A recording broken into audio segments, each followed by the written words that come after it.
Hey guys, we are at beautiful Shoreline Park near Port Moody, Canada. Beautiful day, it's starting to become fall. And this trail is unique because it blends some, it's kind of docks. There's some paved sections, and then there's these rocky sections, and even a little bit of sticks and the train tracks right here. It's the perfect environment for the new Trek Powerfly FS full suspension 9 equipped, or EQ. You might see it set up that way. Equipped is talking about these 80mm wide, really thick, durable plastic fenders. We've got this awesome rear rack rated up to 25 kilograms, roughly 55 pounds. It's got a pannier hanger right here, and maybe kind of some blockers. Sometimes panniers have those little, just kind of like an angle bracket that grabs onto the support arms of this. Integrated lights, front and rear, Supernova 3 LED in the rear, 235 lumen headlight, and it's mounted onto this Bontrager, what do they call it, like the blender accessory. So this is a Trek bike. Bontrager is their in-house brand of a lot of hardware. You can see it right here on the rims, 30mm wide on these. And one of the unique features of this bike in particular is that depending on the frame size that you get, you're either going to get 27.5 by 2.4 inch tires or 29 by 2.4. So I am on the medium size frame right here. Again, 5 frame sizes, like extra small, small, medium, large, and extra large. It's really nice to have a range of sizes like that for a bike that does cost a little bit more. This is $59.99 USD. It's a lot of money to spend, but you are getting top of the line hardware and drive systems. Okay, so you know, we have Bosch. That's pretty much all that Trek is using, aside from one of their Electra models. It has like a little hub motor system that's designed to be more affordable. And in addition to just being Bosch, it's got the new SmartphoneHub Connect, which interfaces with your phone, as well as the Peformance Line CX motor. This is really their EMTB, like mountain bike, super high powered motor. Really lightweight now with a magnesium casing, so it's more compact. This thing, it's like 6.4 pounds, 6.39, compared to 8.8 on the old Peformance Line CX motors. They've actually increased the torque on this, and it might require a software update. Hopefully it ships with it, but at the highest torque that it can offer has gone from 75 newton meters, which is already awesome, up to 85 newton meters, which puts it a little bit closer to like Broza and some of the other ones that are around 90. What stands out from Bosch is that this thing, their motor controller is measuring your rear wheel speed, and they're no longer using like a little magnet thing that clips onto the spoke, and there was like a external reader. Now the reader's like really tucked in just right there by the disc brake rotor, so it's really out of the way, and that's nice. It's not going to get bumped. Your wheels can stay more balanced and won't mess up the spoke. So it's measuring your rear wheel speed, pedal cadence, so you know how quickly are you pedaling, and pedal torque, how hard are you pushing, and it's measuring those 3 signals over 1,000 times per second, which is very dynamic, in addition to kind of the torque read on your shifting. So if you're pedaling and you shift gears, there's like another spike in torque, and it's supposed to ease back. This is software driven. It's not perfect. You can definitely still mash your gears and maybe wear down the teeth on this awesome cassette and break your chain or something like that, but you know, it's definitely better than nothing, right? And this is definitely one of my favorite motors because it is so powerful, it's so dynamic, but it does eat up the battery juice a little bit faster, and it produces a little bit more noise. So this is your EMTB, you know, high power mountain bike motor. And now they have standard size chain rings. Okay, so this is 36 tooth narrow wide, so it really grabs a hold of that chain. And in the back, look at this, Shimano Dior XT. We got the one-way clutch, so you can kind of tighten that thing up. You're not gonna get the chain bouncing around a whole lot, which is very useful if you're out on rough terrain like we are today. Really nice rubberized slap guard. But the cassette here, this is a 12-speed, 10 to 51 tooth, so that's, you know, 500 degrees of shifting freedom here to really dial things in. Now this is just a class 1 electric bike, meaning it's going to be allowable on more mountain bike trails. Top speed on this, 20 miles per hour, 32 kilometers per hour. But some people looking at this, you might say, well, this is a perfect commuter setup. You know, we got the fenders, we got the rack, we got the lights and everything. And excellent positioning on this, by the way. See how it's up high? It's not down here on the arch of the suspension, which by the way is also magnesium. It's up high. That's really nice. You're just thinking like, okay, if I'm commuting on this thing, I can start to go anywhere I want because it is full suspension, really comfortable. It's got these really capable tires. It might be nice to go class 3 and go a little bit faster. Can't really do that. They don't offer it for the Powerfly series right here. It's interesting to see that they have like a Powerfly 4 and FS4 full suspension. No racks or fenders come stock with that. They also have like a 5, so 4, 5, and then they've just got this 9 hanging out there, like fully equipped. So for me, this is almost like what I would do if someone gave me unlimited budget and said, okay, you know, you've got all these toys and different, you know, hardware components and stuff. What would you do? I would build something like this. One of my other favorite bikes is the Mueller Delight. That thing is awesome, but it's pretty heavy, costs a lot more, and it uses a completely different rear swing arm design that's just more fixed. It doesn't have the pivot point at the rear. So Trek has something called active braking pivot, ABP, and it's designed to give you more responsive feel, more consistent braking, but still be strong enough, especially when combined with like the boost hub spacing, the thru-axles, so that the power of the motor and the power of braking, this has 203mm rotor on the left side, won't twist the rear portion of the frame. So designing that, executing it in a way that's also strong enough to handle that fender and that rack, that's a pretty big deal. And that's something that really makes this design special and more, it's like higher performance than the Mueller, which is, it's nice, but again, it's just, it's not as dynamic.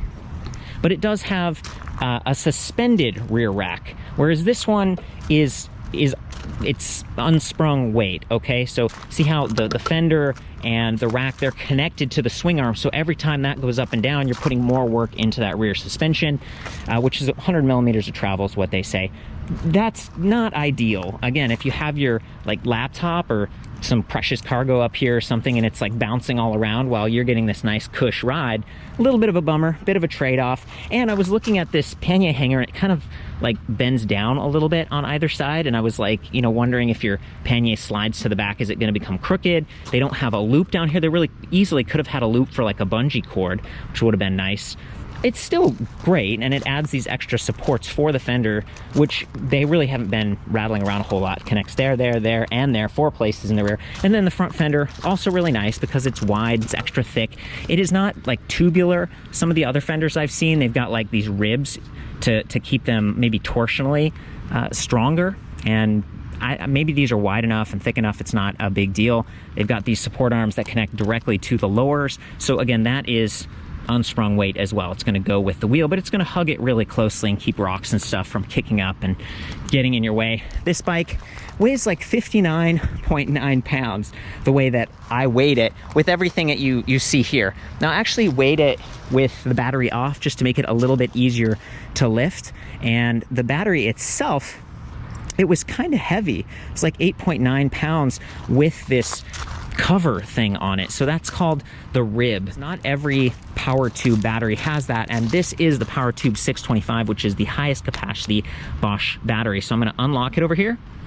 I'm going to maybe twist it. There we go. And you can hear there's like a spring mechanism, so it pops out like this, and then you have to push down on this little portion right here, and then there you go, you get this handle, right? So this handle and that paint matched shield, that adds a lot of weight. This is like 7.8 pounds versus 8.9 pounds once Trek adds their rib design. And I don't know, you know, sometimes I look at it and I'm like, well, if that metal was just a part of the frame, that would still add weight, right? But a lot of other companies are doing kind of plastic shields, which I think are just lighter. So this is one of the heavier solutions, but it might be one of the more durable and safer solutions with that handle on top. 625 watt hours, roughly. You know, I've done the math. See how it says 36 volts, 17.4 amp hours. Maybe Bosch is just trying to be a little bit conservative and sort of over-deliver. But there you go, that's the inside of the frame. You can see all of the cabling and stuff goes back here for this nice 100mm seat post dropper. That can be 150mm depending on the frame size you get. So again, medium, large, and extra large come with 29ers. The medium has the 100mm dropper post, which I'm guessing extra small and small do as well. And then large and extra large have the 150mm. So it's really nice how they've dialed this in. And I have measured everything about this bike and put it back at ElectricBikeReview.com. But I measured this particular bike, and one thing that stood out is that the Trek official website said this was a RockShox fork, and I've actually, you can see it right here. It's the SR Suntour Xeron. So I got all the specs for that particular shock. But the point being, it's kind of a heavier bike. It's really overbuilt. These are 35mm stanchions, black anodized aluminum alloy right there. Really nice stuff. The battery itself, almost 9 pounds. Taking that out to weigh the bike or to move it is a good idea. And again, the total weight with the battery, it's about 60 pounds. So we just put this back in like this. And one of the complaints that I have about, I don't think it's every PowerTube, but definitely the Trek ones with their rib design, is that you can't just push it in. Even if you push this little thing down, it just doesn't work. There's like that square metal piece right there. You actually have to go back over, twist the keys, and move that metal piece, and then you can get it most of the way in, and then click at that last portion. It locks it securely, but there's a little bit more screwing around. One of the things I do like about the keys that they give you is that this is the ABUS, one key for all, so you can actually get folding locks and things matched to these keys. So you only have one set of keys, and it kind of does everything. The battery being removable, you can take it inside. If it's a really hot day, that's going to extend the number of cycles, full charge cycles, that the lithium-ion batteries cells can experience. So it sort of extends the lifespan of the battery pack. If it's extremely cold, I don't think that's quite as hard on the batteries, but it is going to limit your range and maybe even half it. So if it's like a snowy day and you're getting ready to go to work and this has been in the garage overnight, even if it's fully charged, you might get half the range. The range I estimate from this is like 30 to 95 miles. Really depends on the battery capacity and what kind of terrain you're riding across. The assist level is going to matter. The air inflation level on these are 30 to 50 psi, so there's a pretty good range in terms of comfort. Higher is going to be a little bit stiffer, but it's going to run more efficiently across like paved surfaces and stuff, so keep that in mind. They did give you the Bosch 4-amp charger. This is their faster charger, the one that's available in North America. Apparently they have like a 6-amp charger in parts of Europe. I haven't actually seen it, but for me this is still really good. It's like 1.7 pounds, got a proprietary plug, charge that battery on or off the bike.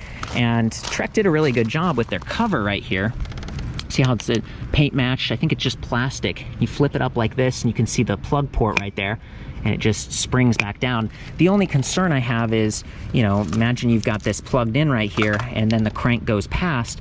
You could actually, it looks like it kind of just goes by the door, right? But this is kind of delicate. You don't want to break that. You don't want to snag the charging cable either. So maybe moving it up a little, or it's always difficult to find the perfect spot for this, but the cover at least is very nice. Here's another shot of the motor, these E13 crank arms, nice VP plastic pedals, a little bit wider than normal with the nubs. We do have an adjustable length Puncture kickstand. I did have to use like a hex wrench to kind of lengthen that. I lengthened it as much as possible. The bike still tips kind of far to the left, so I put a rock under there. And then back here, there's just so much to discuss on this bike. I'm gonna jump up to the cockpit. Remember I was talking about the 10 to 51 tooth cassette in the rear, Shimano Dior. We also have really nice trigger shifters right here. So this is the low shifter, and I think we've got like 3 or 4 shifts, so you can go like clink, clink, clink, clink, and drop it way down to a low gear. And then we've got the push-pull high lever. See, so you can go both directions, which is nice because a lot of times I have my hands up like this. Maybe my pointer finger is on the brake and I just want to use my thumbs to shift gears, and you can do that with this shifter, and it's just really nice pads, a little bit rubberized and stuff. So that brings us to the brakes.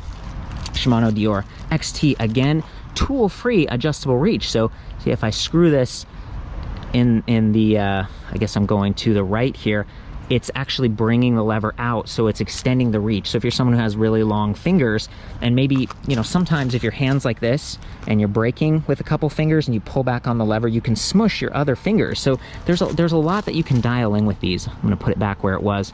Just really nice. Got a little bit of a texturized metal lever piece there. These are hydraulic, of course. Down here, Dior XT quad piston calipers with heat sinks right there, so it's going to dissipate heat a little bit more efficiently. Looks like we have two different metals for the rotor, 6-bolt design right here, 203 millimeters, huge. That gives you excellent cooling and a good mechanical advantage over what is, it's a larger wheel, and these are beefier tires. They aren't plus size, but we do have boost. So we've got 110 millimeter hub spacing up front versus 100. So that gives you a sturdier spoke bracing angle. Again, Bone Traeger rims. We've got black spokes, 14 gauge, and there are only 28 spokes. So I think this is a little kind of trying to be lighter weight. Press to valve down here. The tires do have this hard case light puncture protection built in. That's, again, this is Trek Bone Traeger, and they've got this nice, almost like black reflective striping. Okay, so it doesn't look quite so obvious from the side. It blends in with the all black frame, black anodized stanchions and everything. Really nice. And by the way, it's kind of a gray metallic and black with these silver accents. Really beautiful frame. So to have these almost hidden reflective stripes, that's really premium, really nice. And I was impressed that they have a 203 millimeter rotor in the rear as well. A lot of times they'll go 203, 180, or 180, 160. So 203 front and rear is awesome. We talked about the kickstand already. It's okay, it gets the job done, but using a tool to adjust that was like, I had to find the right tool.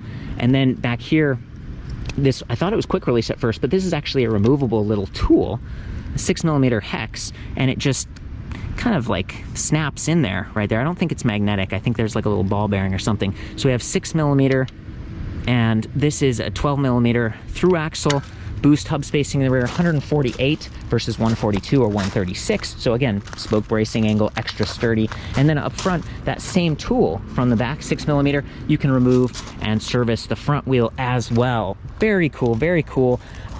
While we're up here looking at the suspension fork, again, this SR Sun Tour Xeron, I studied it separately because, again, the Trek website doesn't go into detail about everything. It doesn't tell you like, oh, these are the Supernova, it's like the V2 mini headlight and 235 lumens. I look all that up separately, and when I discovered that they kind of listed a different suspension fork, maybe that's for the larger frame or for the 27.5 wheel size, I'm not really sure, but I just dug into this a little bit, and it looks like this can be set up as 130, 140, or 150 millimeters of travel right here, depending on how you set up the tokens. It is an air fork, so it's extremely adjustable. You just take off that cap and then sag it. You sort of like lower or raise the air pressure for your body weight.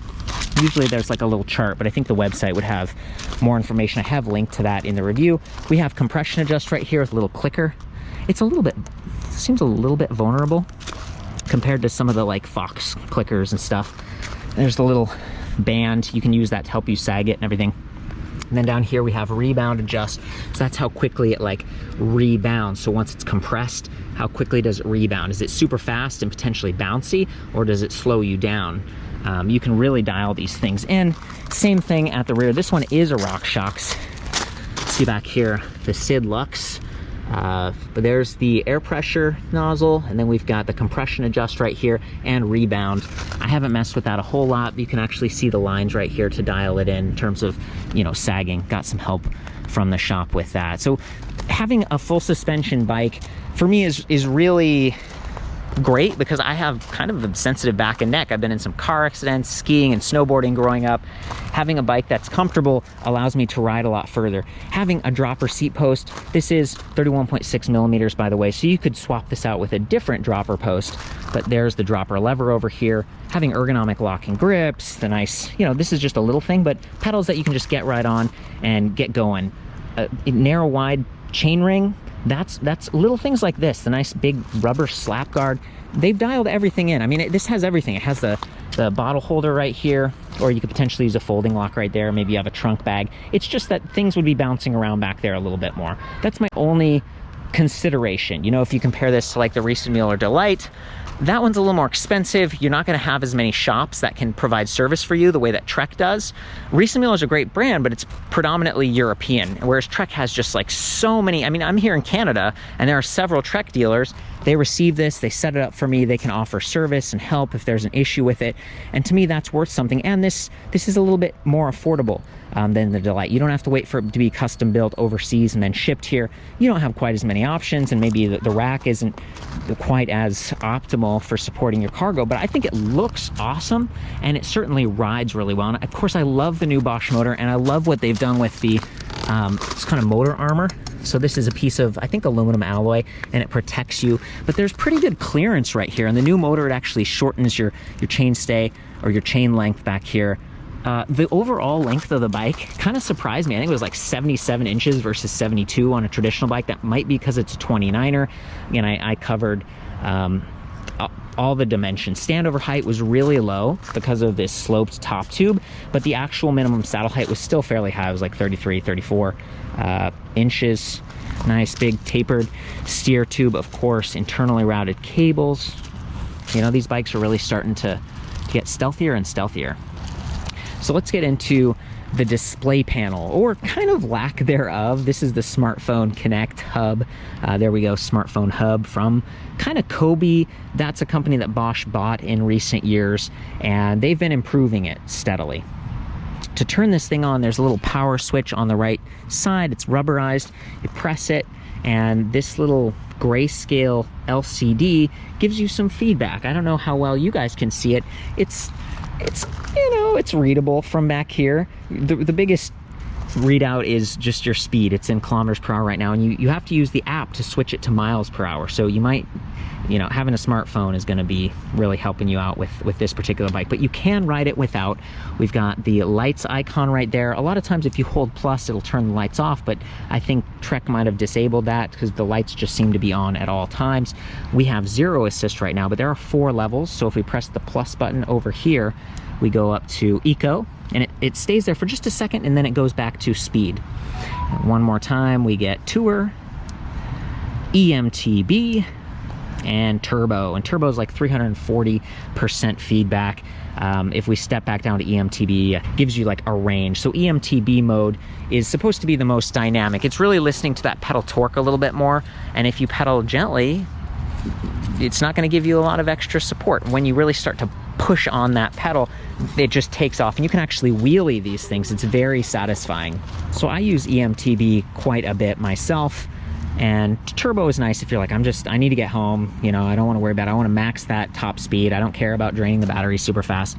We also have, I think, like a little trip distance over there, and then battery percentage and a little battery infographic. So they're doing pretty well. It's just, it gets kind of small. It is backlit. Looks like there's a little maybe light sensor over there for how bright it gets. That's what it really looks like when you're riding, and that's what you can see if you really bend down. Coming back over here to the button pad, pretty durable, solid feeling, easy to reach without taking your hand off the grip, and you can sort of feel your way through. I mean, for the most part, you get on the bike, maybe you just set it in EMTB mode, and then you don't even worry about pressing these buttons. You just shift gears as needed for climbing. And the cool thing about the gears is that as you're shifting, you're making it easier for the motor. So the low gears really empower that motor, and you can climb almost anything with these bikes. I feel like you're going to start losing traction before you lose motor support. Now, I am 5'9", I only weigh like 135 pounds, but I've been out riding with people who are much heavier on just insane terrain, and there's really no problem that way. So back to maybe one thing that comes up occasionally, people ask, they're like, oh, you know, it's rated at 250 watts. What does that mean? And I usually push them back to the Newton meters of torque, because this is not so much about the nominal wattage. It's a little bit more about torque, and then how smart that motor is, how it can assist you naturally. I've talked to people, dealers, and some people at Bosch and stuff over the years, and my take is that this actually peaks out well above 600 watts. So even though it says 250, I think that, you know, again, your peak watt or maybe your operating can definitely get higher. This is just like a European legislation thing, so they have to rate it at 250 watts, and they don't even give you a peak wattage. If you're looking at a lot of hub motor powered bikes, or maybe some of the Bafang stuff, or other companies, they'll say, you know, 750, because that's the top legal limit in North America, or even like peaks at 1,000 or something. But it's really about the ride experience for me. So one of the cool things about like Trek in particular, or Giant, or Specialized, or any of the big three, or these other companies, even Reese & Miller's, there's more dealers. You can go try these out. And for me personally, Bosch is definitely one of the best. So the other buttons, we just got plus, minus, left, right, a little select button right here, and then walk mode. Walk mode does work in without having a fancy smartphone connected to this, but you have to be in one of those 4 levels of assist, okay? So I am in one of those 4. I press walk mode at the top, get a little, says hold plus now, and when you do that, the bike will walk itself, and I think I bumped it. There it is, right? So that's kind of nice. I actually used that to get this out of a basement earlier. I was sort of working on it and taking it around to different spots, recording some of the specs, and it is heavy, so having walk mode is so nice.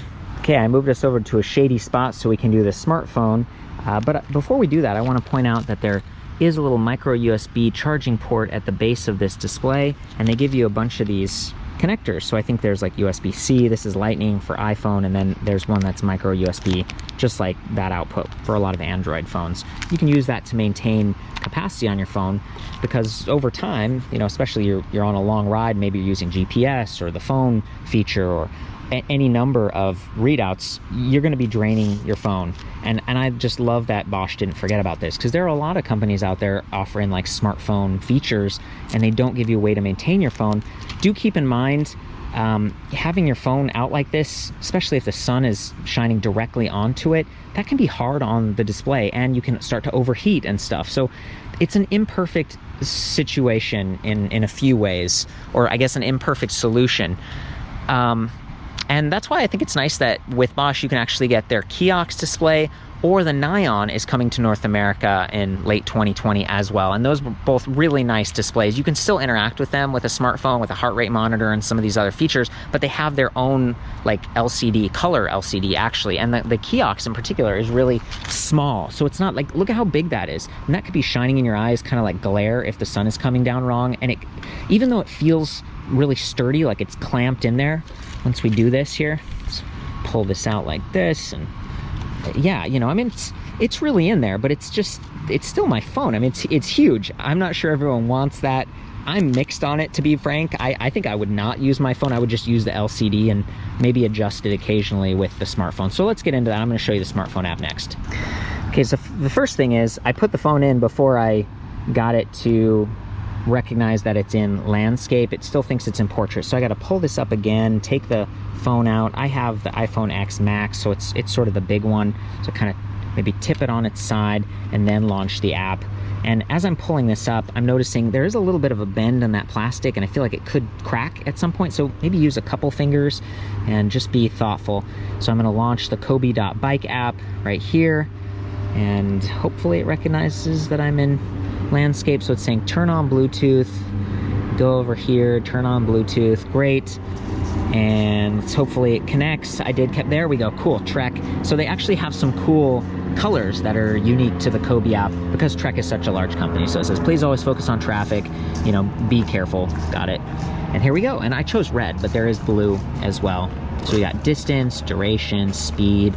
There's our current speed right now. We're standing still. Shoreline trail, it's giving us some feedback. Northwest is the direction we're facing. There's watts, like how much pedal power we're putting out. This is like a YouTube video I was watching earlier, so I could actually play that and kind of like listen to it. Maybe listen to your podcast or something. Let's hear. Is it working? Maybe I'm out of data or something. So there's music, and then contacts. You can actually call people on your phone, which is sort of neat. I guess you have to add contacts. I haven't spent a whole lot of time doing that.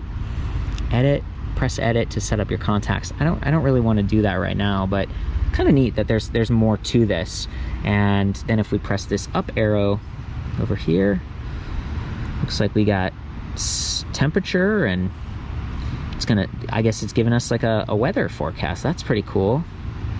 What's this? Voice control. A lot of cool stuff here. Disconnect from Bluetooth and see what happens. So there we go. It takes us back out, and this is where we can adjust some of the settings. Bosch ID, profile, connected services, maps. This is where we can change our units that I was talking about earlier. External sensors. So add new sensor. That's interesting. So that's like heart rate monitor and stuff. There's a lot here, and the cool thing about smartphone apps is that they kind of get better over time. So even if a feature isn't quite working or just isn't there right now, in the future it's going to get better, and it definitely has gotten better since Bosch bought Kobe, so that's pretty cool. Let's see if we can, whoops, turn our Bluetooth back on. Great, there we go, Trek, got it. There's a warning again, which you can disable. I think we're kind of ready to go, but I want to give you one more look at this thing. Got a couple cables coming off the back, going to that button pad. Here's the headlight, 235 lumens. It does not have side windows, which is a bit of a bummer to me, and it is shining through this mess of cables, but it's sturdy, it's up high, and it kind of spreads out. I don't know if it quite has that like top cut like some of the other European lights. Supernova is a mixed bag for me. I mean, I love that it's metal casing and it's so compact. It does start to heat up, you start to feel it, but not having the side windows, that would be my one request for future iterations. And then the 3 LED rear light. These are custom LEDs designed to be super bright, and they pretty much are, and they stay out of the way of your trunk bag. I don't know what to tell you about child carriers. You may be able to do that with like the Yep Next Maxi, the one that clamps on from the sides.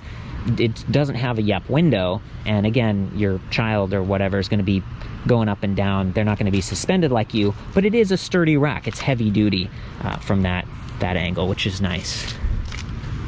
Okay, we're going to take a little ride here. Just press the arrow button. When actually, okay, now that we're in the saddle, I want to do these buttons again. If I go left and right, it's the same as swiping up and down. And then this is our selector. Go into our contacts. And going back is kind of, that's a question for me. It's like, how do you get out of these using the button pad? It's almost like you have to come over here and press the display, which I'm not a fan of that. So maybe try not to press that select button, or pull over if you're messing around with your display. It's a lot like driving a car. Let's take it up to EMTB mode, pedal away.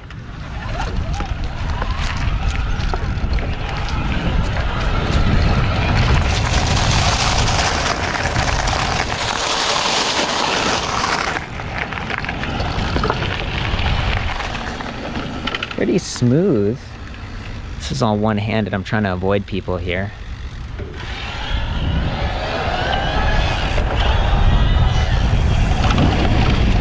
And it's feeling great over this bumpy, kind of rooted up concrete bike path here. So I might pass these guys and go up that hill. On your left.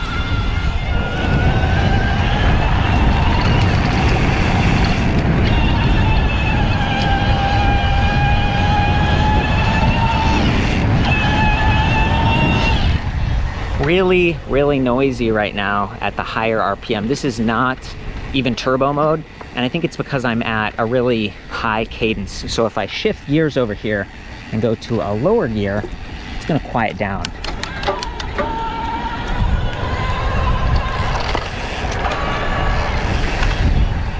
Still not silent though, still getting a little bit of noise. I wanna give you guys a view. We're in a really nice area. Kind of Port Moody off in the distance.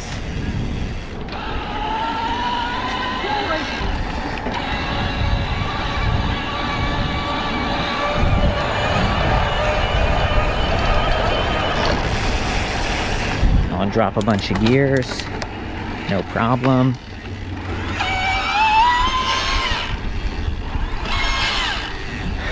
Really hearing it. That's that kind of squeaky,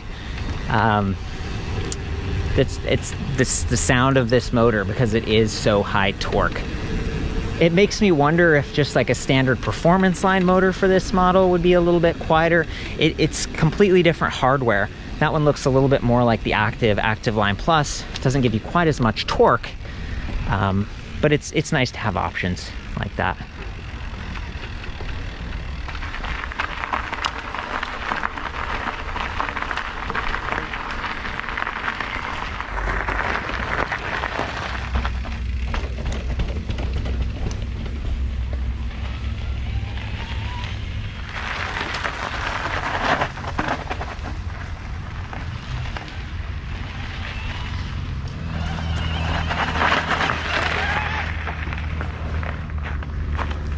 The bike just climbs anything. It's more like being balanced. That's the real challenge.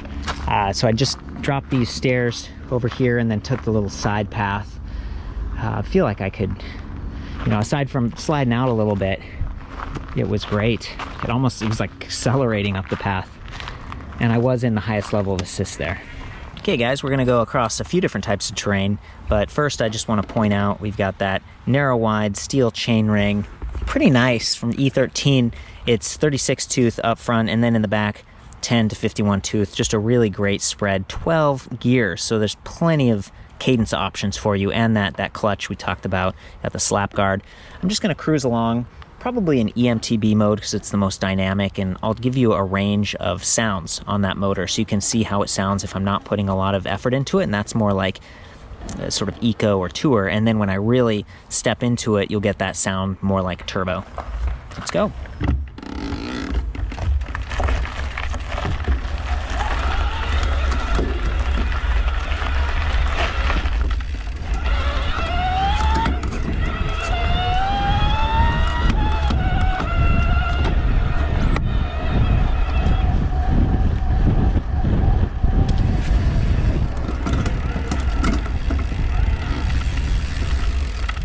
So that was a bit of pavement, and I actually exceeded 20 miles per hour, which is why the motor faded out. So you can go faster. This is not going to slow you down. There's no drag being introduced here. It does freewheel efficiently. It does not cycle backwards, so you can't do chain maintenance as easily that way. I usually have to put this in a stand or just kind of tip it on the kickstand to cycle the chain. So let's go on some other terrain.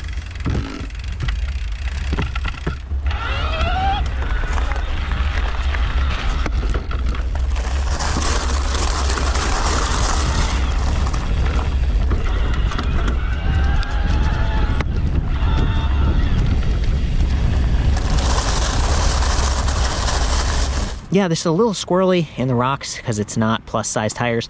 My other bike, my everyday bike, is a specialized stump jumper with 3.0 tires, and these are 2.4 inch wide, right? So mine are a little bit wider. They give you more float and stability. These are a little bit more efficient, lower attack angle because they're 29ers. They're going to flow over things and keep that momentum going. I think you might actually be able to change these out a little bit. There's still a good amount of space between the tire and the fender. I'm going to shift through the gears a little bit more and actually go over the railroad tracks a little bit, and you can maybe see some of the movement on this rear swing arm.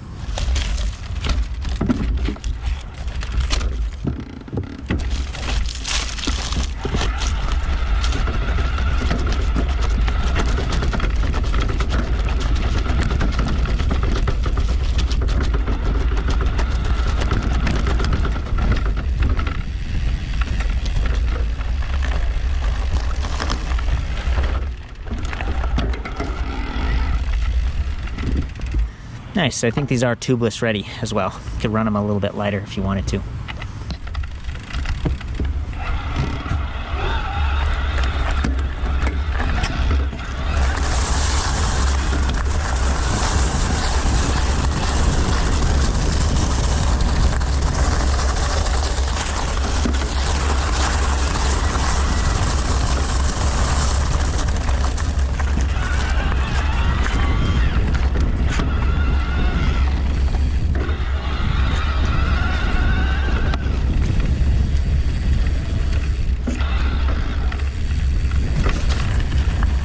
When you're all done, you just tap that power button. It says see you soon. Even though this bike's fairly heavy, I appreciate that the weight's right there at the center of the frame. Low, centered, gives you that extra stability for handling off-road. Well guys, thank you so much for hanging out with me and checking out the new Powerfly FS9 equipped from Trek. It feels like the kind of bike that you would make if you just threw everything at it, you know, like no holds barred kind of thing. The best from Bosch, the highest capacity battery pack, awesome fenders, lights, rack, everything is great about this. There are some trade-offs with the display, but the fact that you can get the kiosk or the new Nyon, just swap that out, not a big deal. Great to have dealers selling this and those 5 sizes. For the full written review, I'll see you back at ElectricBikeReview.com. Please chime in if you have any feedback or questions. This is a 2021 model, so this is just kind of, you know, hot off the presses. I do have a comparison tool back at the site so you could, you know, compare this with the Delight that I mentioned a couple times, or maybe you just get a hardtail and put a rack on that or something, save some money. It's a great bike for what it is, and I've tried to explore the pros and cons. I hope that helps you guys. I love ya. Ride safe out there, and we'll see you next time.